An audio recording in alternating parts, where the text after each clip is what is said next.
Magandang araw po, welcome po sa aking channel, Nov9 TV. Patalasasan po, meron po ba kayong mga properties na napapabayaan or non-performing assets? Plan nyo ibenta, pero wala kayong oras sa pagbenta nito.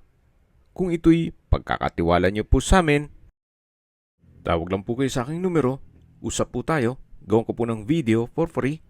Yes, libre po, wala po kayong babayaran. Tutulungan pa namin kayong mabenta ang inyong property. Kami na po bala sa marketing, sa boosting or paid ads. Even sa tripping, hindi na po kayo mapapagod sa pag-entertain ng mga buyers. Kami na po bala sa lahat. Tawag lang po kayo. Nandito po tayo ngayon sa Gatchalian Subdivision dito sa Las Piñas City. At meron po tayong bagong video presentation. Isang residential property na may lot area na 180 square meters. Meron pong old structure sa loob na kung saan hindi na rin mapapakinabangan. So, si owner is selling this property as lot only. Kumbaga, what you see is what you get. Malapad naman po ang daan at yan po yung dead end. Kaya wala nang ganong dumadaan dito. So, dito po sa area ng property ay flood-free area. So, kayo-kayo lang ng mga residente dito ang dumadaan. Gawa ng wala naman pong ibang tagusan. So, hindi po maingay sa area to. Ito pong property ay may lot area na 180 square meters. At tungkol naman sa dokumento, ito po ay titulado, buhay po ang may-ari.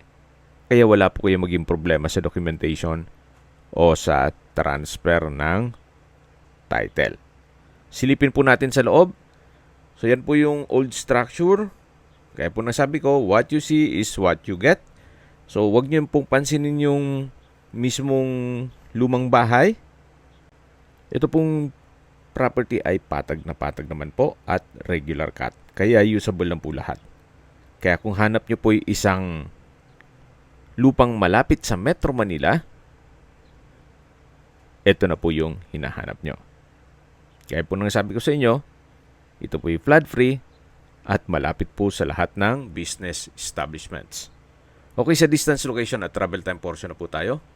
Mula po sa Evacom, kung saan meron na rin pong McDonald's, Pure Gold. Malapit na rin po ang Universal College ng Parañaque. Ang distance is 3.9 kilometers at ang travel time is 13 minutes. Mula naman po sa Olivares College at Olivares General Hospital, ang distance is 3.5 kilometers at ang travel time is 12 minutes.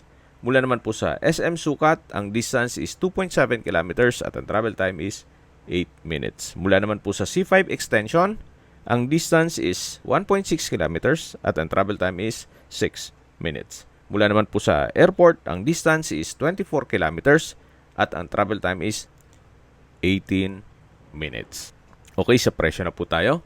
Binebenta po ito ni owner sa halagang 4.5 million pesos net. Ibig pong sabihin, si buyer na po ang sasagot sa lahat ng taxes at expenses with regard to documentation.